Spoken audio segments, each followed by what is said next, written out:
is Andrew Zahn. I'm here with my friend Todd Foley from scribbledrevisions.com. He is a author, editor, he's a foodie, and he's a friend of mine. So welcome, Todd Foley. Thank you, Andrew. It's my pleasure to be here. You bet. Thanks for the video chat. Todd and I have a little bit of a history here. We met through blogging. We had befriended each other through blogs, and you were kind enough to offer to edit my first very short ebook, and we developed a friendship from there. And then we wrote a book together, right, Todd? Yes, minor detail. Minor detail. An awesome book it was. Plug. Yeah.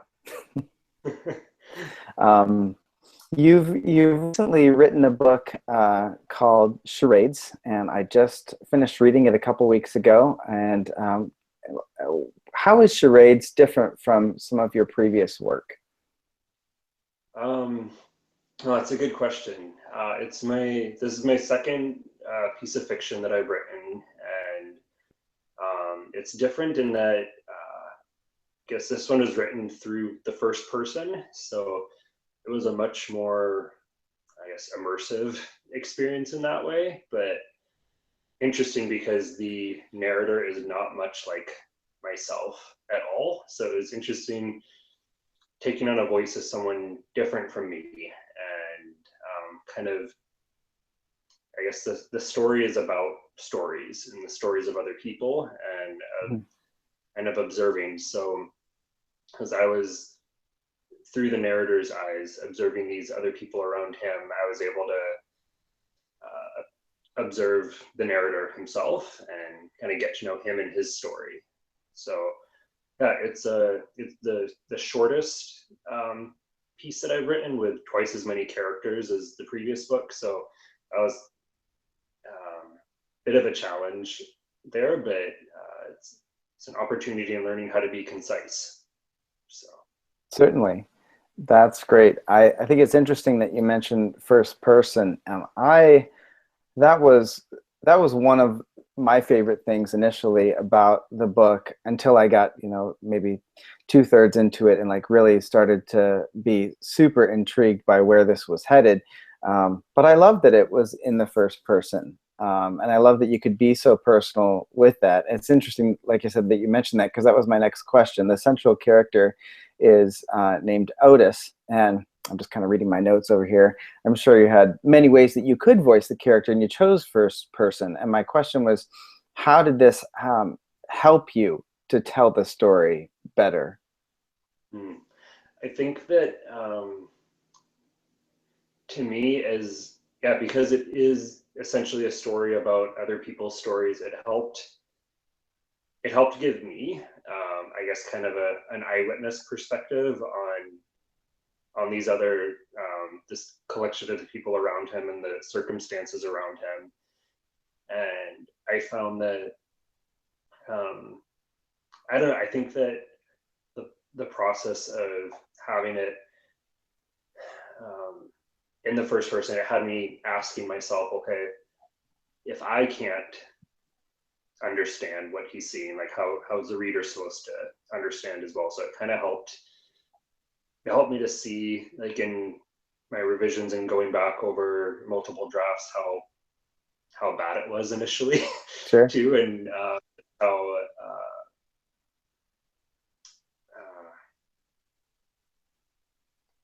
that'll be the long pause. You can't just where you need to go from there once you, because I mean, I would imagine, like myself being an actor, you really get to know that person being in first person. Yeah, and it was like he sort of became a bit of a friend to me too, and it felt like I was giving him his words, but it felt like he was talking back to me as I was reading it. So yeah, it was good. And then I was kind of sad when the book was done, because I'm like, well, that's the end of him for now, like as far as developing or getting to know him more. Sure. So I was thinking that, like, oh, that must be sad. Like it's almost like getting to know a stranger on a train or, you know, in the park. You just start to get to know someone, and just then you have to part. Then they're Yeah, gone. they're gone.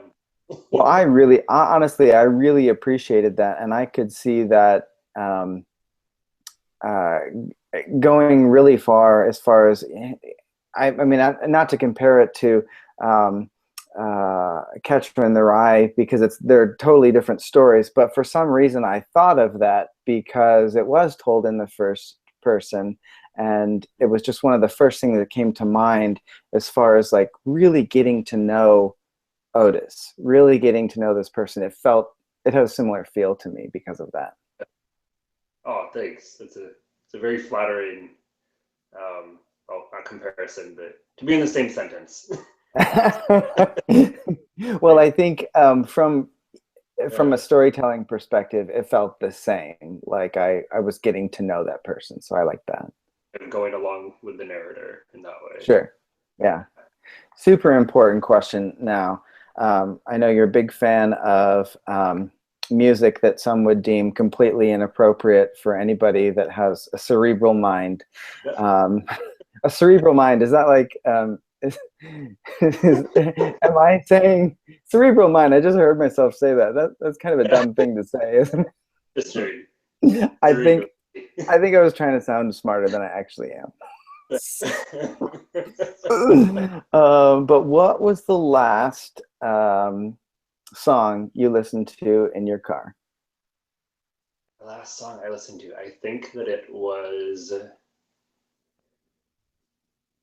to think, on the way home.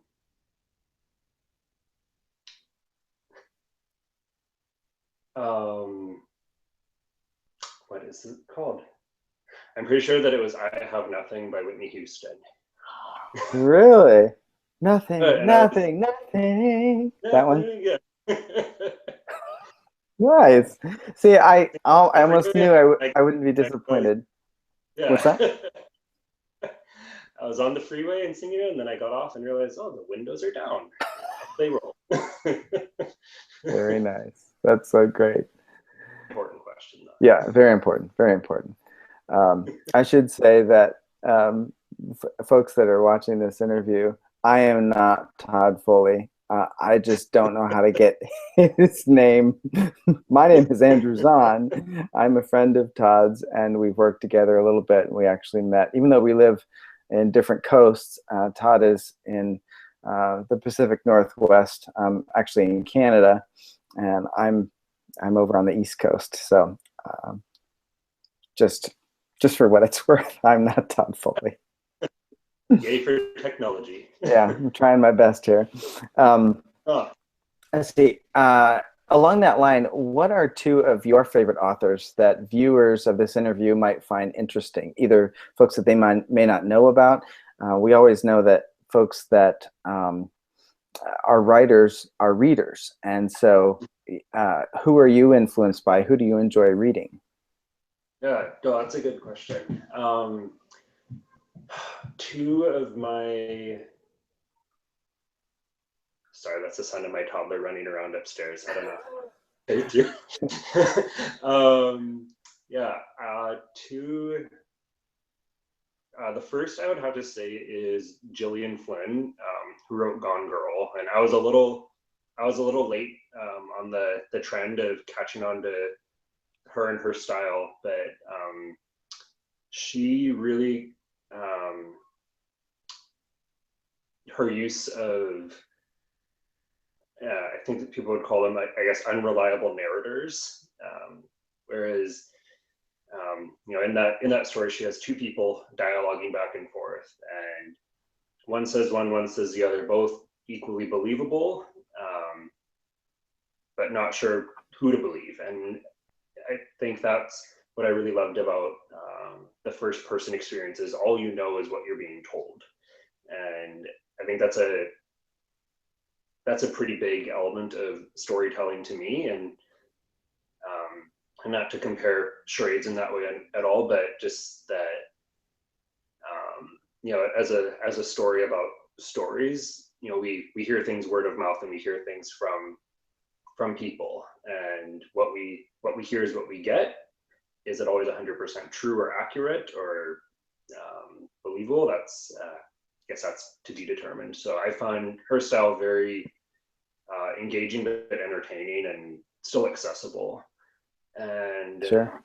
the other one would be Hubert Selby Jr., and he wrote Requiem for a Dream, which I think most people just know that by the movie, which is horrible and awful and like the most depressing movie of all time. So everyone should stay away from it. But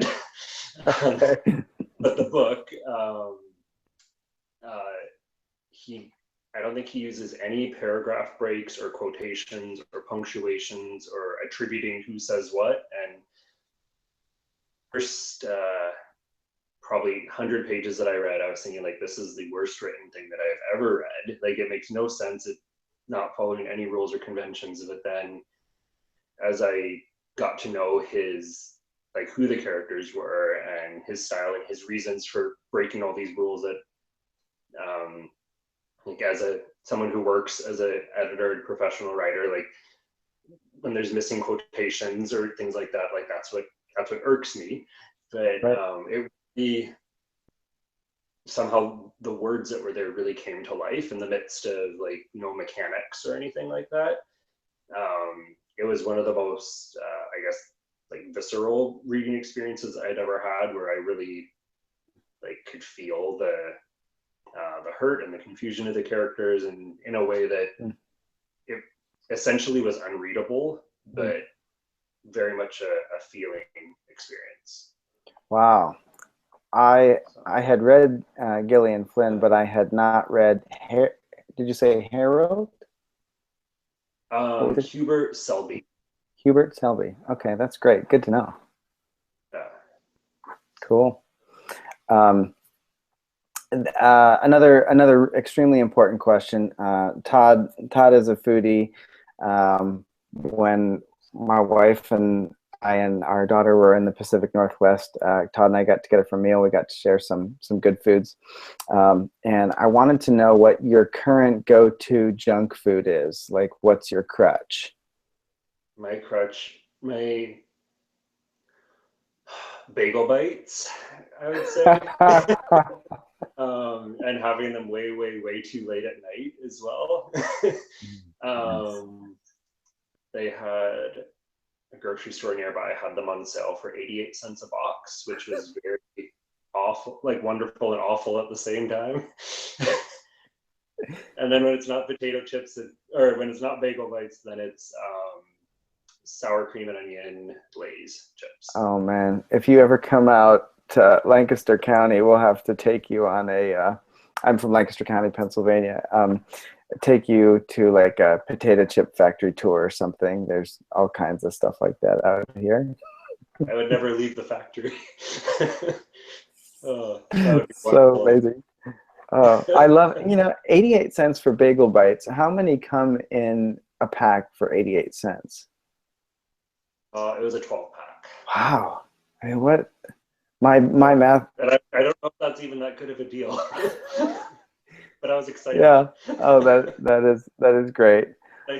Just to be transparent and maybe to level the playing field, past couple of weeks, my go-to thing, and the reason I asked this question was because I've been stopping at a local convenience store to get sugar-free slushies. Oh. Like bright blue. I mean, yeah. What's that? It's sugar-free, so it's good for you, right? I don't know what I'm thinking. I'm thinking like I want the taste, but I don't want the extra calories. I don't know. It's not good. One final question about the book Charades, and I, without like any spoiler alerts or anything like that, obviously I had a certain feeling when I got to the end of the book, I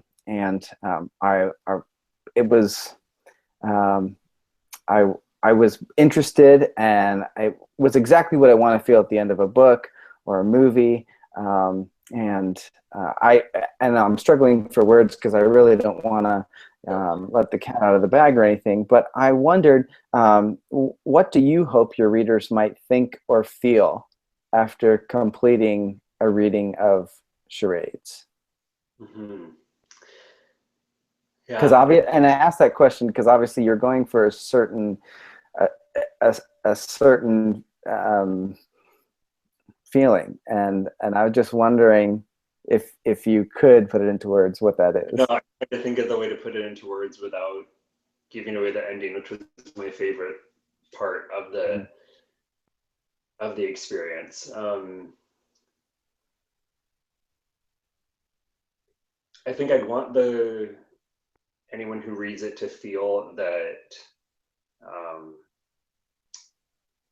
I guess that they've completed the whole cycle with the characters and have experienced everything that,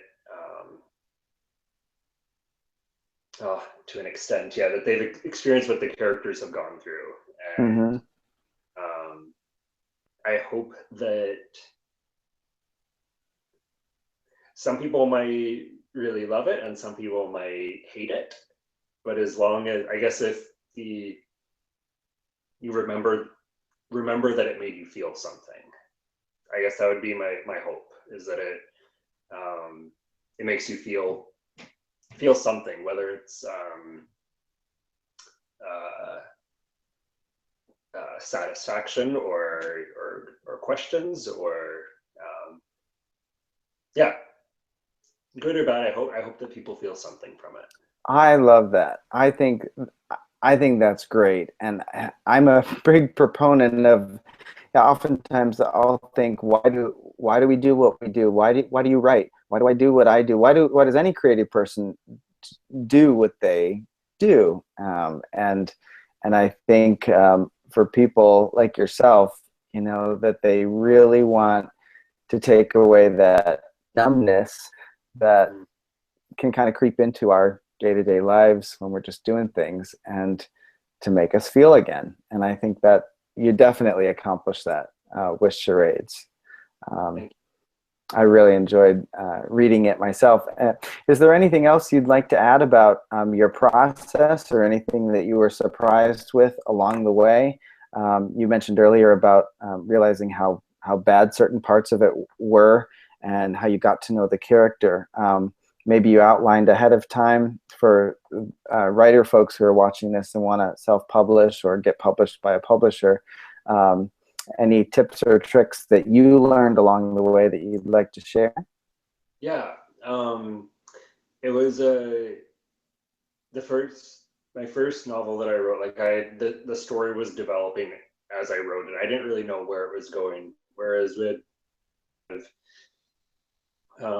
like I was sitting in the service at church, and my mind was wandering a little bit, and I was paying attention at most parts, but my mind tends to wander and certain in day to day, and suddenly this idea came to me, and it kind of just unfolded from start to finish. And so I wrote it down, and that was about 4.5 years ago. And I got everything kind of all mapped out on index cards, like start to finish, and then it just kind of stayed dormant for about 3 years. um, so, and for no reason other than just the being lazy, and then finally picking up the motivation again. And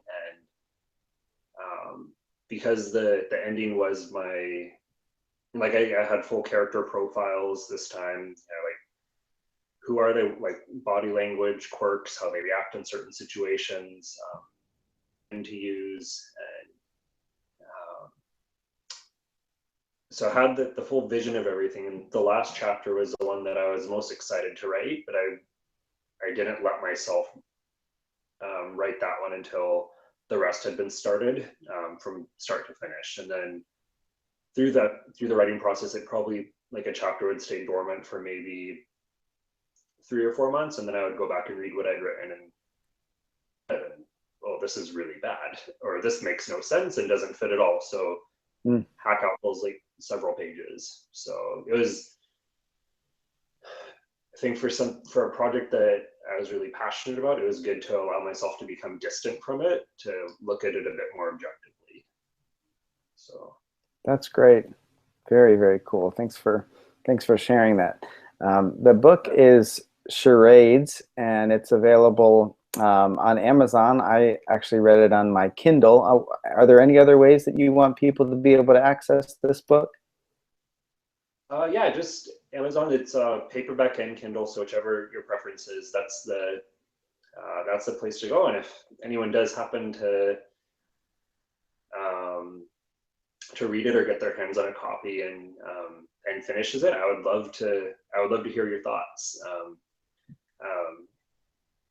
Scribbledrevisions.com, that kind of has my get a hold of me, and yeah, I'd love to hear people's experience with it. Certainly, that's great. Consider it. So awesome. Well, thanks, Todd. My name is Andrew Zahn. My name is not Todd Foley, as you see below me. Little technical thing there.